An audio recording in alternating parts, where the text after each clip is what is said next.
हम भूल गए माँ के पेट में भी भगवान ने हमें दिया, अब बाहर भी वही देगा। एक समय एक माई के बच्चे ना होते, एक साधु संत वहीं रहा करता था डेरे में। डेरा था पहले, दूर हुआ करता गांव से। तो उसने कहा माई तुझे संतान हो जाएगी, प्रथम पुत्र जो तुझे हो वो मुझे दे देना। अच्छा महाराज कि पक्का वायदा करना कि जी पक्का करूंगी। उसको जब देना जब वो थोड़ा ना समझ सा रहे, समझ से पहले मुझे दे देना, पाल पोस देना, 1-2 साल तक, बस ज़्यादा नहीं। और तब तक तुझे और संतान हो जाएगी, दूसरा पुत्र, तब मुझे दे देना। ऐसा ही हो गया। वो प्रथम पुत्र उसको दे दिया, साधु को दे दिया। दूसरा पुत्र हो गया, 2 कन्याएं होगी बाद में। अब उस साधु ने किस लिए ये डिमांड करी थी, एक प्रथम पुत्र मुझे दे देना कि बुढ़ापे में यो मेरी सेवा कर देगा। मैं बूढ़ा होऊंगा जब यो बच्चा, और बचपन से इसको ले लूँगा तो घर वाले में मोह बने नहीं, इसने पता नहीं लगे कौन माता पिता दे रहे। तो ऐसी दृष्टिकोण से उसने उस बालक को 14-15 वर्ष तक डेरे से बाहर नहीं आने दिया। और डेरे में जो औरतें जाती थी, पहले एक रिवाज थी कि बूढ़ी ठहरी जाती थी, लड़की को नहीं जाने देते थे ऐसे।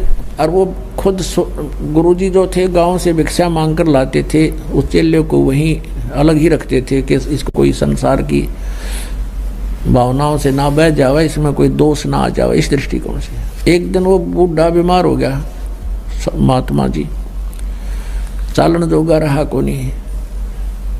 तो उसने कहा बेटा जा भिक्षा मांग ला, तेने भूख लाग रही होगी, मुझे तो इतनी भूख है नहीं, तुझे जरूर लग आई होगी। ऐसे करना, इस गली में जाना सामने, और सामने वाली गली में 2 घर छोड़कर तीसरा जो घर है उससे भिक्षा लाना, और नहीं जाना कहीं पर भी। और वो वही घर था उसी के अपनी माता और पिता वाला, इसलिए उसने कहा वहां से जाना, कहीं और इसके मन में दोष ना आ जा। वो गुरु की आज्ञा अनुसार सीधा वहीं पहुंच गया। अब उसने भगवा बाणा बना रखा, आटा मांगने के बाद जोड़ी साथ में ले रखी, डंडा लठ ले रखा जैसे, और जाके कहा माई भिक्षा देना। अब उस माता माई ने कहा अपनी बेटी, युवा हो रही थी वह लड़की, 13-14 वर्ष की थी, कि जा बेटी बाबा जी का भोजन गाला। उसने देखा कोई ना कौन है, वो आटा लेकर आई और वो जोड़ी में डालना चाहा।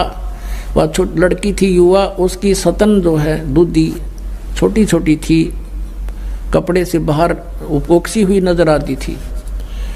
अब उस संत ने कहा, उस भगत ने कहा, उस गुरु के चेले ने, उसको क्या था कि उनके गुरु जी के एक बार फोड़ा हो गया था छाती पे, इसी स्थान पे, और अच्छा बढ़ गया, बाल तोड़ से इतना लंबा, और बहुत पीड़ा हो रही थी। गुरुजी रोया करते थे बैठकर काफ़ी देर तक। दवाई जड़ी बूटी पहले ऐसी थी, वो दवाई भी इसी हुआ करती, दूना दर्द कराया करती, फिर असर कराया करती। तो वो दृश्य उसके सामने घूम गया बालक के, कि गुरुजी बहुत दुखी हुए थे एक छोटे से फोड़े पे। इस बहन को तो 2 हैं और भी जो ज़्यादा बड़े हो रहे हैं। उसने कहा ये बहन आपके ये फोड़े हैं, इनको आश्रम में आ जाना, गुरुजी ठीक कर देंगे, उनके पास दवाई है, आप वहाँ आ जाना। तो वो लागी गाल देन, ढेर इतना शर्म नहीं आती तो अपनी बहन के बोड़े फोड़े ठीक करवा ले, तो जो कर ले, 36 गाल सुना दी। अब वो असमंजस में पड़ गया, भैया बहन क्यों ऐसे बोल रही है। तब उसकी माँ आई, आवाज़ सुन के कहने लगी भाई क्या बात होगी, बाबा जी क्या बात है बेटी, क्या कह दिया महात्मा ने। अग्नियों का जो दुष्ट बोला आजा तेरे फोड़े ठीक करवा दूँ आश्रम में।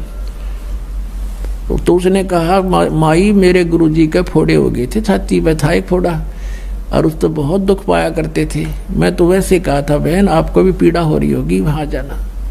तब उसकी माँ ने कहा बाबा, उस बात जानगी कि बोला भगत से, इसने पता कोई ना सारी कहानी का। फिर उसने बताई कि महाराज जी ये बेटी है मेरी, और फिर इसका विवाह होगा, ये फोड़े नहीं है, इसका विवाह होगा, विवाह होने के बाद इसका संतान होगी, और संतान जब होगी तो इन सतनों में दूध है उस बच्चे के लिए, इसलिए ला रखी भगवान ने कि उस बच्चे के लिए दूध आवेगा, इनमें दूध इससे पिया करेगा वो। फिर उसने महात्मा ने सोचा, पूछा कि माई कब होगा इसका ब्याह बेटी बहन का? कि अभी तो बेटा या बालक है, 1-2 वर्ष में इसका ब्याह करेंगे और फिर संतान 1-2 वर्ष के बाद संतान भी होगी। बोला अच्छा, तो भगवान को इतनी चिंता है कि उसके गर्भ में बच्चा होगा, बच्चा बाहर आएगा और फिर वो दूध भगवान इसके सतन में भेज देगा। हाँ ठीक समाई। वो चल पड़ा वहाँ से और वो जोड़ी उड़े फेंक आया। वो जो मांगन वाली ले रहा था साथ में, अन्ना भिक्षा लेकर गया, वहीं फेंक कर वापस आ गया। वापस फेंक कर आ गया तो गुरुजी ने पूछा, बेटा क्या बात है, भिक्षा नहीं लाया? अक नहीं गुरुजी, परमात्मा ऐसे ऐसे मैंने कहानी सुनी है भगवान की कि बच्चा बाहर आने से पहले उसके दूध की व्यवस्था कर देता है। हाँ क्या बात होगी? तो फिर गुरुदेव अब हम अपने भोजन की चिंता हम करें तो हमारे जैसा नालायक नहीं, जब हम उसके लिए बैठे यहाँ पर फेंका जोड़ी में तो आप पर देगा भगवान। वो बाबा जी ने सोचा अच्छा नालायक टकराया, ये मन नहीं भूखा मारेगा और आप भी मरेगा। अब उसको विश्वास नहीं था, उसका बालक था, वह बात दृढ़ होगी क्योंकि पिछले संस्कार भी होते हैं तो इस तरह की बातें विश्वास होता है। वो बैठ गया किलो जाके, बाबा जी लाचार, वो चल नहीं सके था, उसके मुंह का नहीं देखा, बेटा तू उठा लो जोली ने। अगर नहीं गुरुदेव, और आपकी सारी बात मानूंगा पर ये नहीं मान सकता मैं। अब वहाँ गांव में, नगर में, उस गांव में पता चला कि भाई बाबा जी बीमार हो गए, महात्मा तो बीमार हैं और चेला नालायक सब जोड़ी बियाड़े फेंक गया। तो प्रत्येक ऐसे बात फैल गई गांव में। तो कई घरों में 10, 15, 20 घरों ने क्या सोचा, रोटी बनाओ फटाफट। भोजन तैयार किया, खीर तैयार किया है, बढ़िया भोजन, सब्जी बनाई, रोटी दूध ले करके और चल पड़े। वहाँ पहुँचे महाराज जी, पता लगा था भगत न वहाँ पर जोड़ी वहीं फेंका, थैला भी आटा नहीं लाया और भोजन बना के लाए, खीर भी खिचड़ी भी, ले खा लो। बाबा जी ने सोची भाई चलो रोटी तो खा, पहला जिसी खाई जा, राजा बेटा तो भी खा ले। बैठ के खान लग गया। आखा देखो, इतने में दूसरा आ गया, इतने में तीसरा आ गया, उड़ लाइन लाएगी, 20 आ गए, नो ले लेकर रोटी, बाबा जी रोटी लाए, रोटी लाए।